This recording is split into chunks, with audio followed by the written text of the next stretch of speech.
Good morning, students. So, I'm going to begin the next chapter.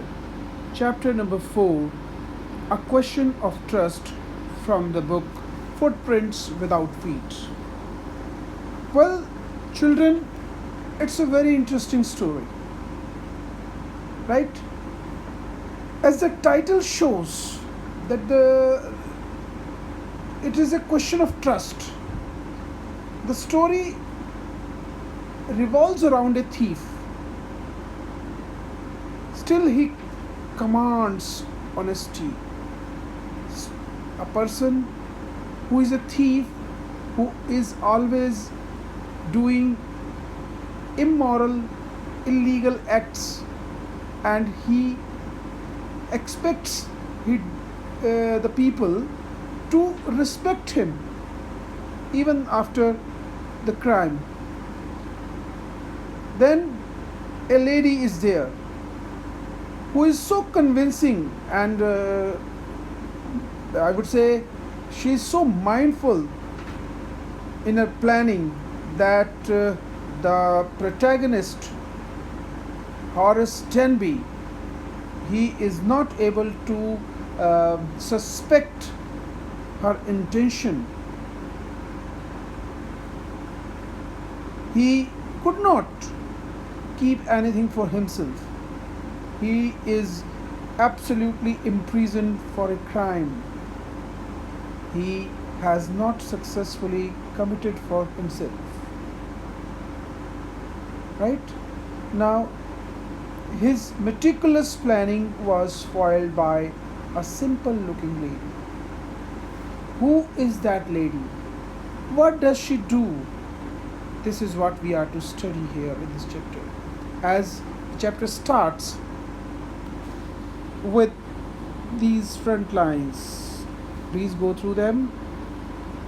This first line: it is said that you must set a thief to catch a thief. Yes, it is.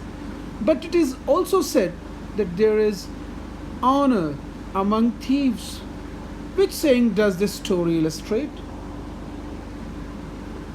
Thieves have their own ethics, their own beliefs.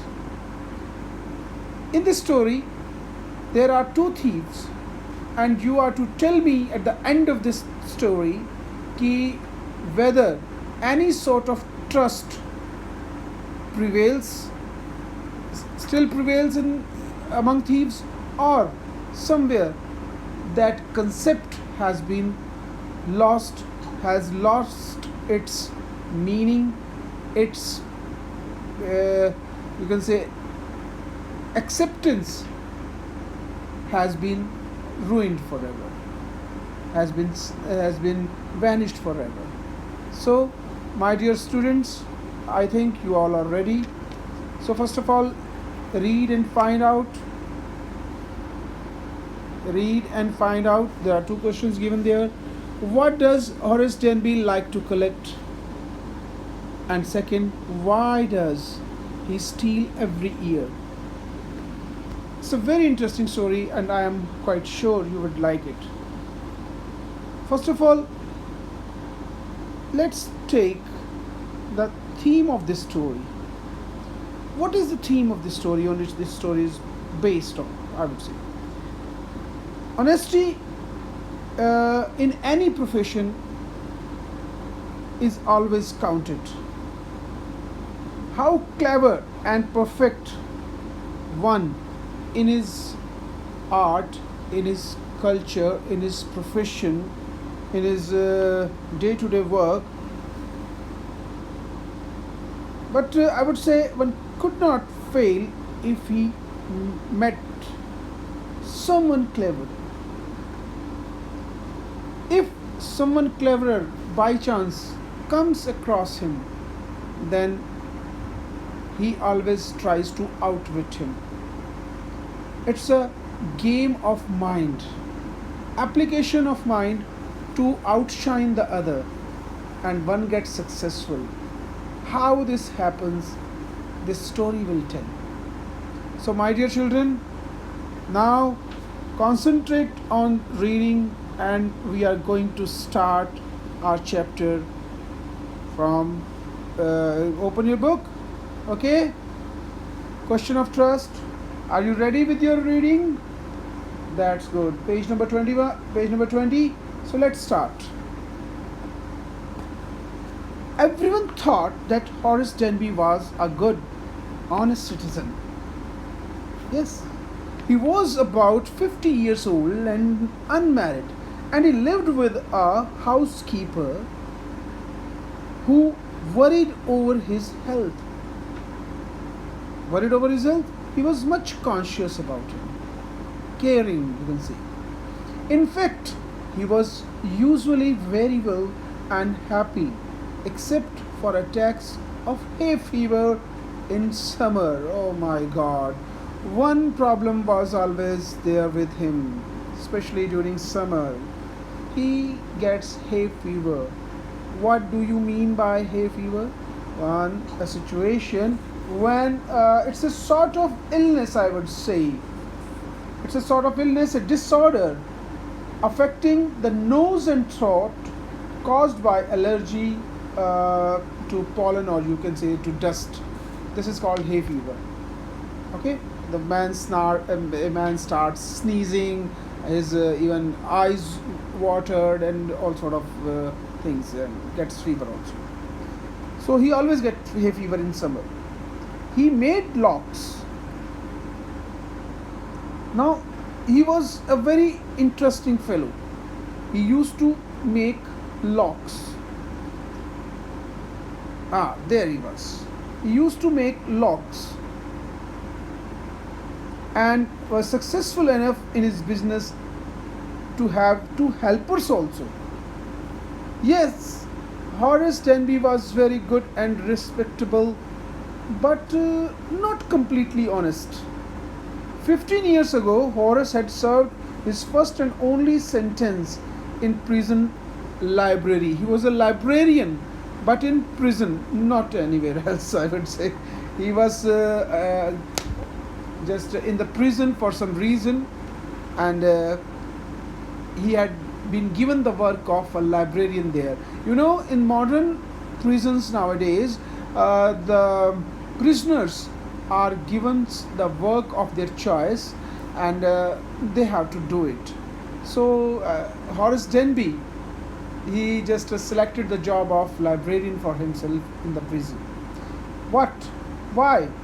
Why did he choose prison only? Library only. He loved rare, expensive books. So he robbed a safe every year. My God. He used to love reading books, especially very expensive books. He robbed a safe every year. Each year he planned and very carefully just what he would do. Stole enough to last for 12 months. For 12 months consecutively means he used to break a big, you can say, safe, and that always stole. He always stole so much that his 1 year would go past very easily. Right? Each year he planned carefully just what he would do, stole enough to last for 12 months, and secretly brought the books he loved through an agent. Now, what is unique here? Unique is that he used to buy some rare, very, you can say, expensive old books. Brought the books he loved through an agent. Means the money that he stole, he used to spend a big chunk of it in purchasing books. Now, walking in the bright July sunshine, he felt sure that this year's robbery was going to be as successful as all the others. Yes, he was sure he would do the robbery. For 2 weeks he had been studying the house at Shotover Grange. Shotover Grange is the name of the house. He had been studying, right? He had been studying the house for so many days. What do you mean by studying the house? Studying the house means he was keeping an eye over the movements of the house owners, and when they go out, when they go in, how much money he could find inside the house. This was what he was doing. So what was that? Looking at its rooms, its electric wiring, its paths, and its garden. This afternoon, the two servants who remained in the Grange while the family was in London had gone to the movies. Now, what happened? One day he found the chance. The two servants, they had gone to see movie, and the whole family was in London for a few days. So Horace saw them go and felt happy in spite of a little tickle of hay fever in his nose.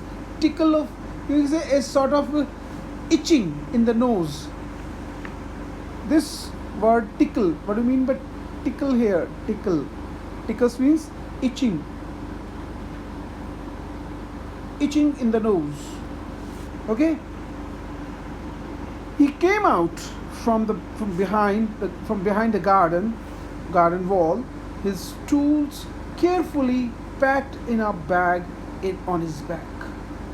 Just like a child goes to school, he was quite well prepared for making a robbery, for doing the robbery.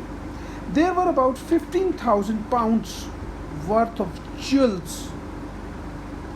Oh God!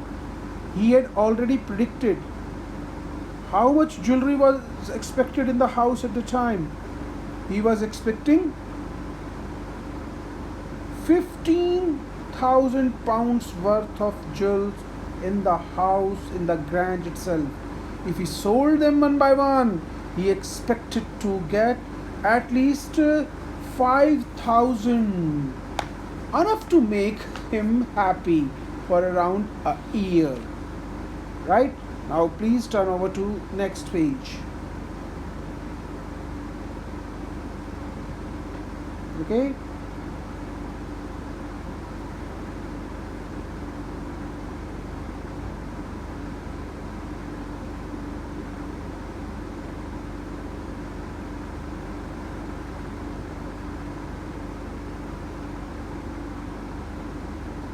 Now, well children, today I'm going to set up here.